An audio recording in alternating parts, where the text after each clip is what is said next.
走咗一架啦，剩翻2架。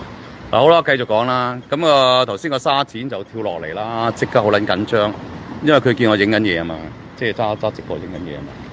咁就一跳落嚟，想埋嚟可能 SS 咁啦。咁佢埋嚟未問，話租哥，咁啊佢話先生，話租哥，跟住佢窒一窒，租哥，租哥，但係好似識又好似唔識咁喎，租哥，佢以為我係租一名抄啊。咁我係租一名 lam 咋，唔係租一名抄啊！佢哋叫租一名抄都叫租哥，我又叫租一名 lam， 係唔同姓。咁我咧年紀咧就大過租一名抄嘅。咁你問我咧，我覺得我嘅知識咧，同埋嗰個知名度啊，或者各樣嘢咧，喺議員啊方面咧，我係勁過租一名抄嘅。租一名 lam 咧，而家咧就幫緊幾位立法局議員咧去選舉嘅。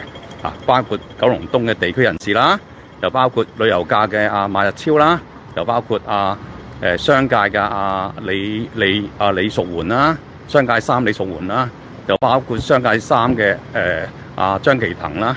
我起碼幫成10位8位立法局議員幫拖，咁你要好啦。如果萬一呢10位8位唔好多，係5位入到去立法會，咁你話租哥會點？係咪？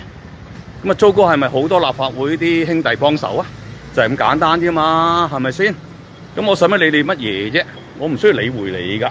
你知唔知立法會對嘅對手咧，係講緊係局長嘅，處長都好低級噶，你知唔知啊？警務處長都好低級噶。立法會對手咧就係保安局局長嘅，唔係同你處長講嘅。